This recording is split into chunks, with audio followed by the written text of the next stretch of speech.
అందరికీ వందనాలు. ప్రభువైన యేసుక్రీస్తు మీ కుటుంబాలు మళ్ళీ దీవించి ఆశీర్వదించి కాపాడునుగాక. ఆయన కృప మీకు సదాకాలం ఉండునుగాక. ఈరోజు వాగ్దాన సందేశం, ప్రవచనాత్మకమైన సందేశం.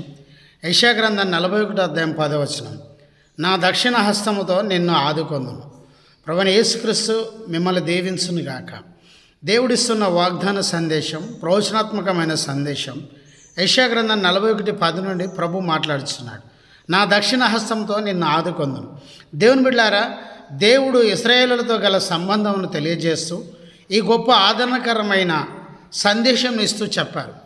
దేవునికి ఇశ్రాయేలు ప్రజలకు ఉన్న సంబంధమును, దేవుని బిడ్డలారా, ఇశ్రాయేలుతో గల సహవాసమును బట్టి దేవుడు చెప్తున్న మాట, నా దక్షిణహస్తంతో నిన్ను ఆదుకొందును.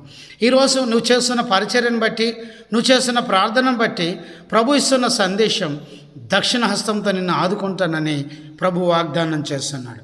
దేవుడు నిన్ను ఆదుకోవాలంటే ఏం చేయాలి? ప్రభు స్తోత్రం. మొదటగా దేవునికి మొరపెట్టాలి.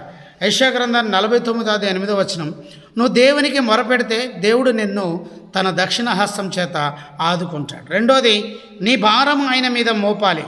కీర్తనలు 55:22. ఎప్పుడైతే నీ భారము దేవుని మీద మోపుతావో ఆయన తన దక్షిణ హస్తం చేత నిన్ను ఆదుకుంటాడు.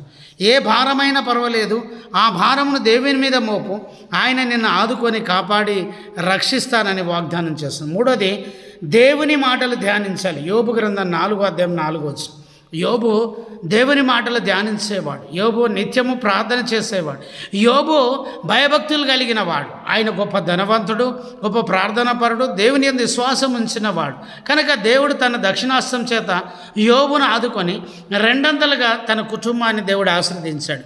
ఇశ్రాయేలు గొప్పవారని కాదు, కానీ దేవుని బిడ్డలారా, అబ్రహామును బట్టి వారిని ఆశీర్వదిస్తూ ఉన్నాడు, వారిని పోషిస్తున్నాడు, వారిని ఆశీర్వదిస్తూ ఉన్నాడు. నేడు నీవు కూడా యేసునందు విశ్వాసం ఉంచు, ఆయన నిన్ను ఆశీర్వదిస్తాడు.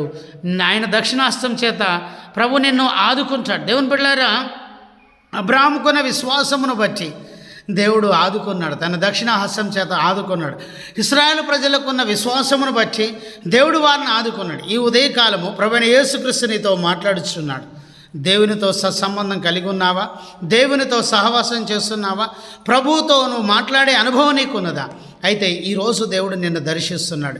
ఈరోజు ప్రభు నేను ఆశీర్వదిస్తున్నాడు. తన దక్షిణాహస్తం చేత నిన్ను ఆదుకుంటాడు. నిన్ను విడువను, ఎడబాయనని దేవుడు వాగ్దానం చేస్తున్నాడు. నీకు ఇస్తానని చెప్పిన దేశమును ఆయన స్వాస్థ్యంగా ఇస్తాడు. గొప్ప కార్యాలు నీ జీవితంలో, నీ కుటుంబంలో ప్రభువైన యేసుక్రీస్తు జరిగిస్తాడు. ఆయన యెషయా 41:10 ప్రకారం ఈరోజు వాగ్దానం ఇస్తూ ఉన్నాడు. దక్షిణాహస్తం చేత నేను ఆదుకుంటానంటున్నాడు. ప్రభువైన యేసుక్రీస్తు మాటలు దీవించును గాక. ఆమేన్. జయమనే మా యూట్యూబ్ ఛానల్ సబ్స్క్రైబ్ చేయండి, లైక్ చేయండి, షేర్ చేయండి, అనేకులకు తెలియజేయండి. మీ ప్రార్థన అవసరాలు మాకు కాల్ చేయండి. మా సెల్ నెంబర్ 9948930321. ప్రభువైన యేసుక్రీస్తు మీ కుటుంబాలు మిమ్మల్ని దీవించి ఆశీర్వదించి కాపాడును గాక. Praise the Lord. God bless you. Amen.